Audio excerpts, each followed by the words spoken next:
Sophie. I'm class of 2018, and today I'm going to teach you how to make kombucha. So, kombucha, it's in a cycle. So over here I have my batch of tea that has been sitting for about 2 weeks. And so I'm going to flavor this batch in these jars. I'll do one with ginger, one with mixed berry, and one with cherries. And then we'll make another batch for the next round on the stove. So I'm just going to chop up this ginger into little bits.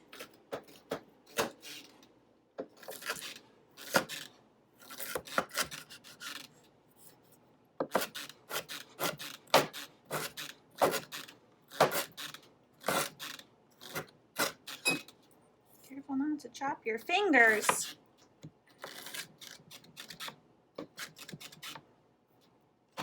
And just put some. I'll probably do one ginger, and then I like to do one like mixed berry ginger, and then one with just cherries. So, and each time you can do more and less flavoring. It just depends on what you're feeling.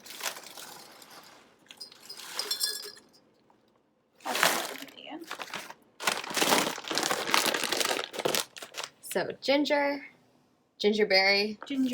and then just cherry. Cherries. And you can do all different things. Some people go crazy. Some people, you can also just do plain if you want. And then, let's bring these down here. This will be interesting because I usually do this stage over the sink because there's generally a bit of spilling. Oh, and you want to have, you don't want to have a lid on the SCOBY because you want him or her or them to breathe. So you want like a simple breathable cloth that you can just lay over and then put a soft rubber band around. It's kind of like a sourdough starter where they need like access to the environment. And this is my SCOBY. I call him Kobe.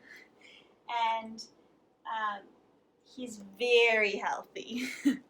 He's big. He's big. I've had to. You can see how, yeah, he's very big right now. So you can see this is one Kobe, and then there are two actually in here.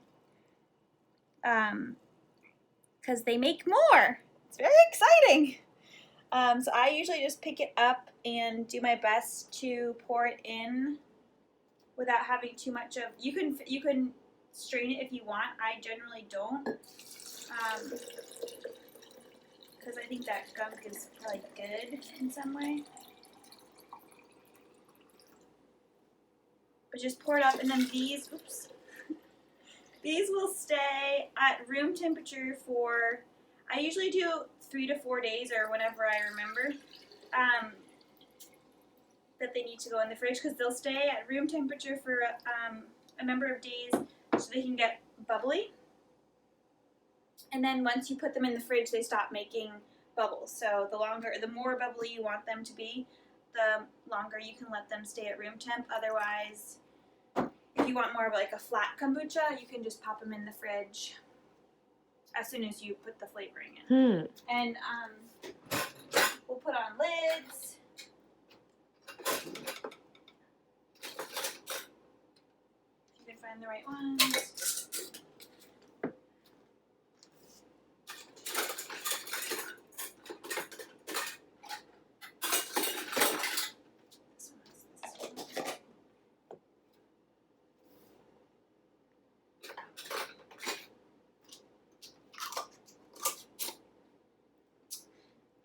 They'll change color as the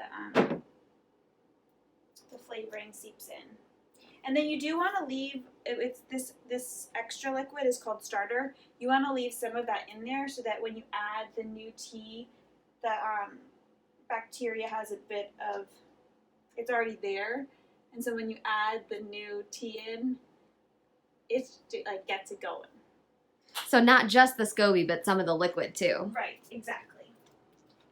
Which is why it only makes 3 quarts per batch. Like my glass jar is a gallon size glass jar,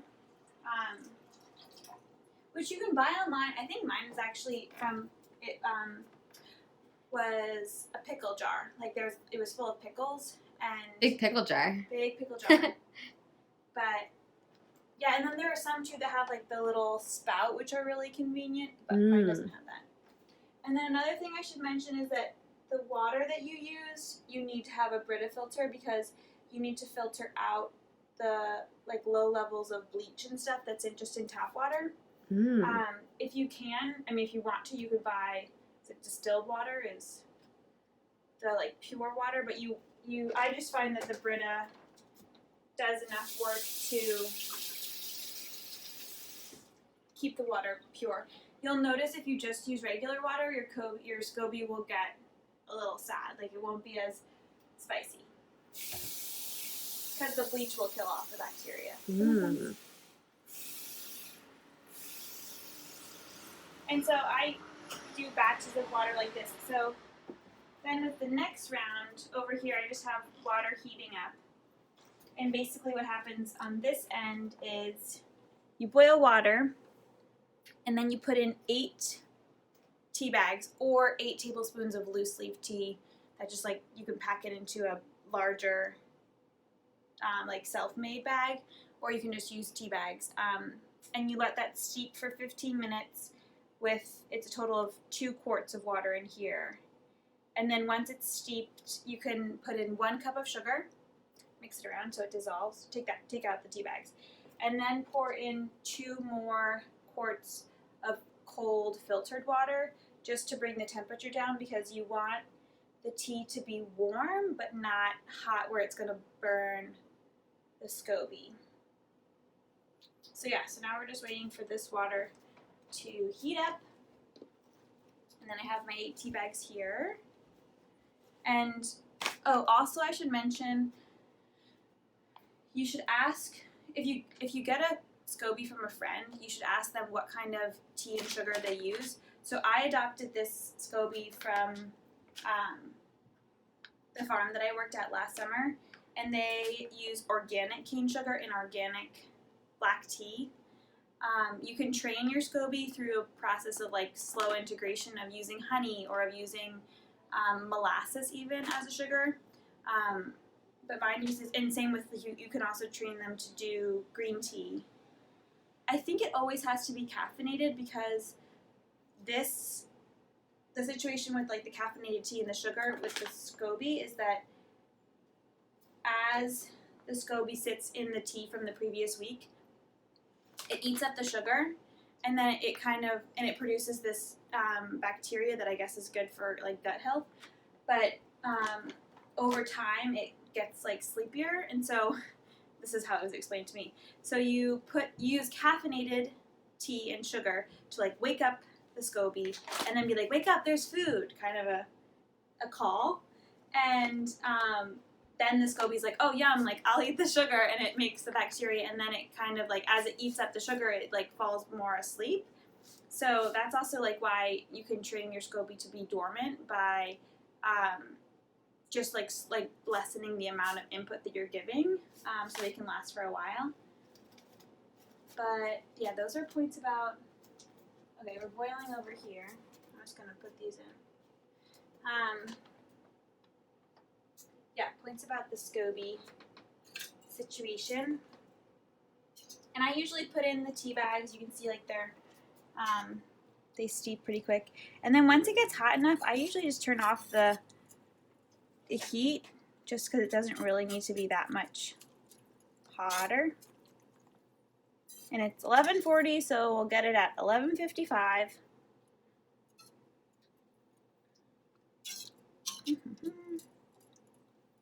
Yum.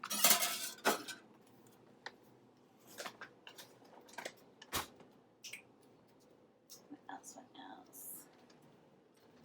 I also have this fancy kombucha book, which I have never used. But it was a gift, and it has, I think it's probably really helpful if it has some good pictures about like troubleshooting, like if you like there are some images of like what your SCOBY should and shouldn't look like, and like if it's healthy or not healthy. But this is the gallery of gallery of healthy SCOBYs. Of healthy scobies, okay. So it can look a lot of different ways. It's okay if it has a hole in the middle. My SCOBY had a hole in the middle for a little, and I was like, Wow. hopefully that's okay. Oh, wow. Over only 7 days. Oh my gosh. Oh, yeah, so you can see that it's forming, and then it gets bigger and bigger. It really does grow. It grows quickly, yeah. Which is why it's exciting, because you can just see it. See it grow. But this one also is cool because it has ideas for, oh yeah, like, see how this person uses a funnel. I didn't do that. I just kind of go for it.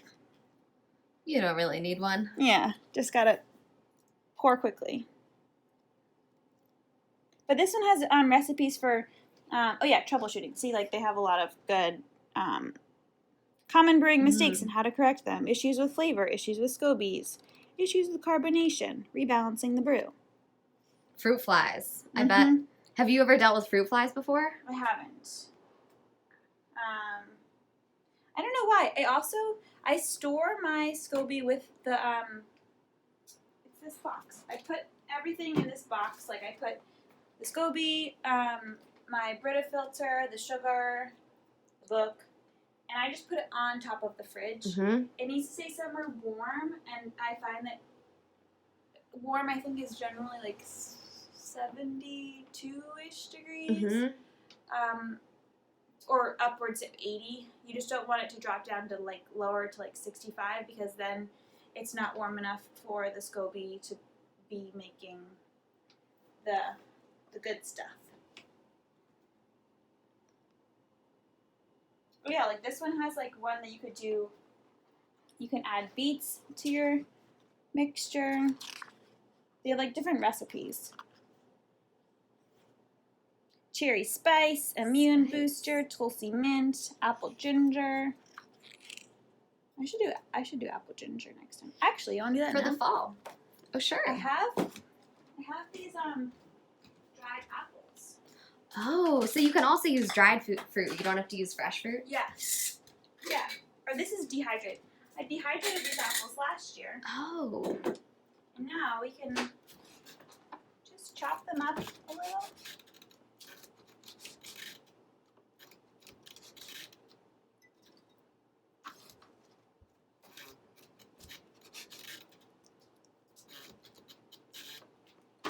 And then let's put them in the ginger one.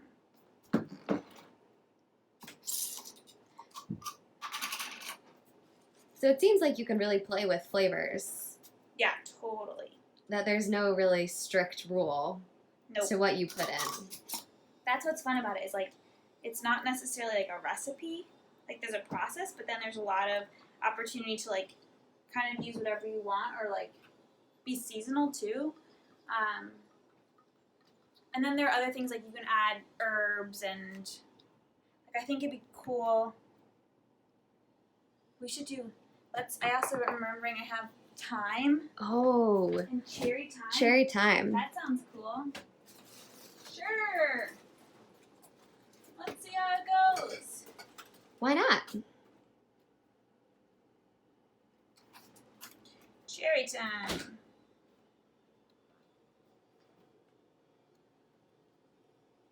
And I don't know how much to do, so we're just gonna.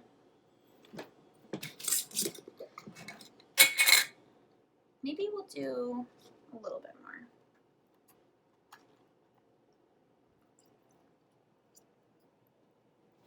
I love thyme. It makes it look so beautiful too. Yeah. Make it look good.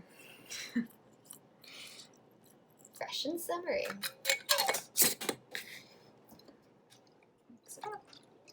Yeah, so I usually, for the 3 days, I usually just put them here, and they'll get a little bubbly.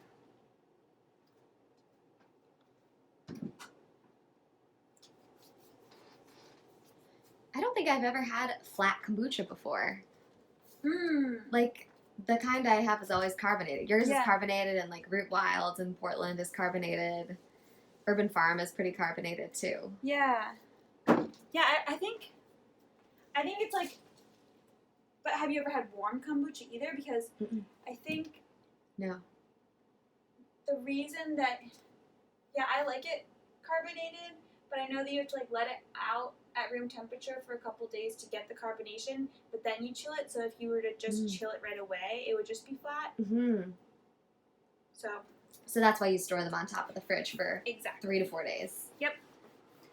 And again, it's like, I think the woman I learned how to do kombucha from, she was all about like just personal experimentation, and she has a kombucha journal where each time she writes down like tasting notes and like which fruits or added, like what flavors she added to each batch, and like writes down her perceptions about it. Or she'll note like, oh, we had like this whole cycle it was raining or it was cloudy weather, or it was like perfectly sunny and hot, and then kind of like tries to see how that affects the flavors. I'm not as scientific about it. I just kind of think it all tastes good, so I kind of leave it at that. But she was like encouraging of bringing more attention to the process, which maybe I could down the line, but right now I just kind of go for it. Yeah. As long as you get the basic steps right, Right. then there's a lot of room for experimentation. Exactly. And we will link this recipe with the video too, so people can have it. So I'm gonna add my cup of sugar and then mix it up just so that it fully dissolves. We still have like another, quick math, 7 minutes? 7 minutes. 2 + 5. 2 + 5. But it's good to, I like to put the sugar in like halfway through just so that it can really dissolve. How's this water looking? Oops. It's getting dark. Still It's gonna, steaming. yeah, it's steaming. It'll be hot and it'll also be super concentrated. Like, because you're adding, right now you're only adding half the water that you'll need eventually. So it's going to be a super dark tea, but then when you add the other water to dilute it a little, it won't be quite so strong.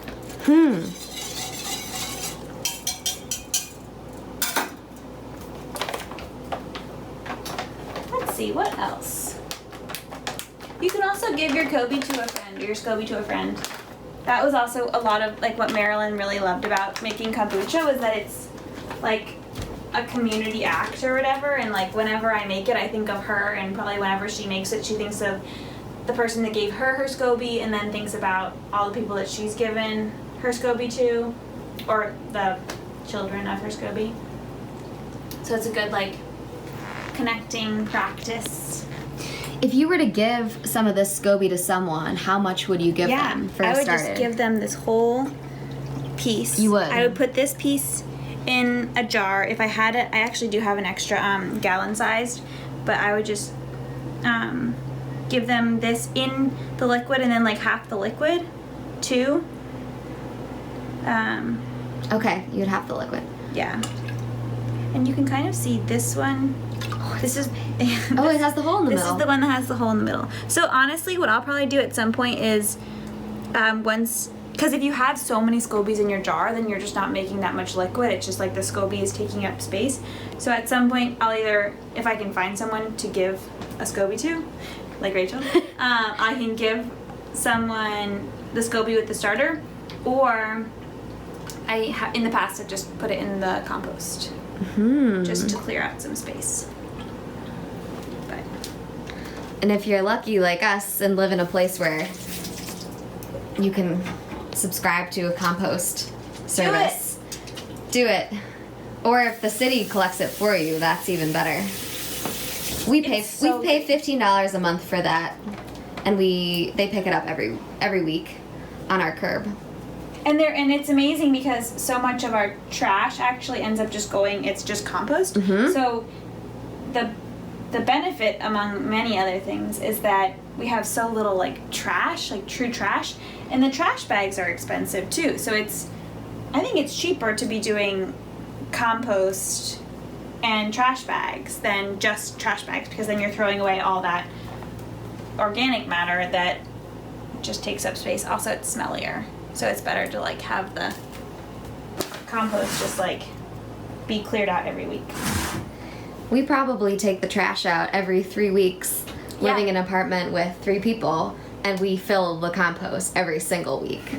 Yeah, and it's cool. You can put like egg cartons in there too, which is like just, you wouldn't think of that as like trash, but if you can put it in compost, it's a big space saver. Laundry lint too. Laundry hair from your hairbrush. Tissues. We should do it. We should do a compost video too. Yeah. Oh, the other thing that I try to manage, which, you know, sometimes it happens, sometimes it doesn't, is that, so my Brita filter is kind of small. So I usually try, and it takes a while to filter through. So it's like the balance of like jars too, because this is still steeping for another 3 minutes, but this batch has filtered through, so I want to put this water in a different jar so I can get the next batch filtering, so that in 4 minutes or whatever we can put the cooler water in. But yeah, we can just put it in here.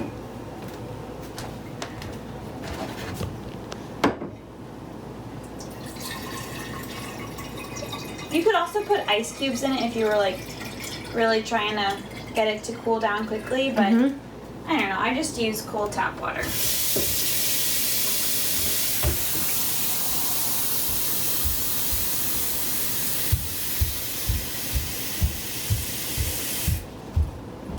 So we have just 2 minutes left, right? Yes. 11:55. Yep. And this part, I do recommend that you, when you pour it from that pot into this, I recommend you do it over the sink because there's more of a chance for spillage. And maybe burning yourself Or too. burning yourself, yeah. Both. True.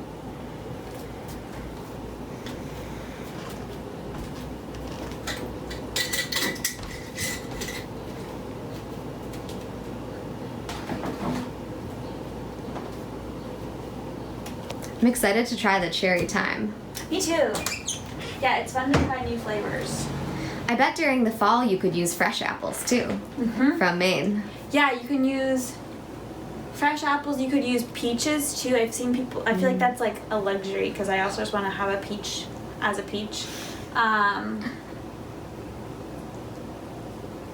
But yeah, I'm sure you could get creative. Like, I wonder if you would even do like pumpkin in the fall. Ooh. I don't know if that would bring out much flavor. I think you can also add, now that I'm thinking, you can add like ground spices. Like you could add straight turmeric, or you could do like a spicy one with cayenne.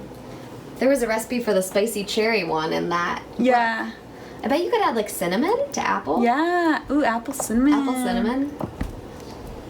Or coriander. Trying to use coriander seeds. All right. 11:55. It's 11:55. So back to the yum.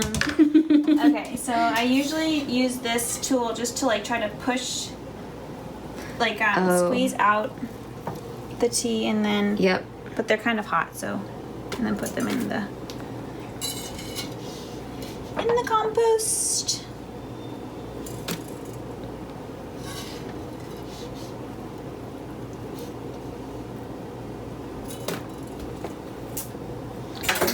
So now the tea bags are gone. Tea bags are gone, the sugar is dissolved, and now we are just adding, again, this is just 2 more quarts of cooler filtered water. And it's generally, I find also that pretty consistently, even though I put, I always end up with a little extra liquid, but whatever, it's better to have too much than like not have enough. Okay, and now we come over here, and yeah, it's warm to the touch, but not like hot where I'm like, ow! Like I can just touch it and be fine. Okay, that's good to know. I'm just gonna move this out of the way. So I just pour it right in. You could also probably drink the leftover because it's just like It's just tea, sweet. sugar tea. Sweet tea. Or put it in the fridge and make a little iced tea. Ooh, true. Good for summer. I'm gonna do that. Yeah, you I've should. never done that, but okay. So now that's that. So this is your next So batch. the next batch, yeah. So basically, I mark in my calendar 2 weeks from today, and usually it happens like 2 weeks and 2 or 3 days because I'm like, oh, I forgot, which is totally fine. You know, it's like not gonna kill you, hopefully.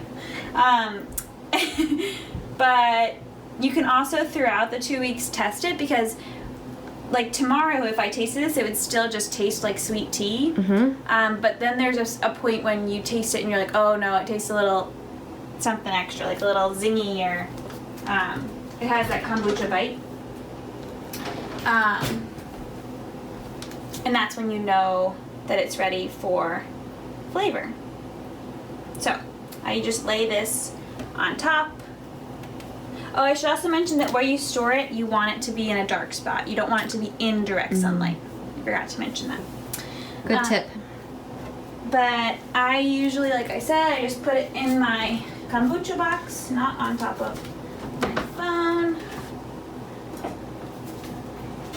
Yeah, I put it in here, tuck it away with the book and the instructions, and then I just heave it up on top of the fridge.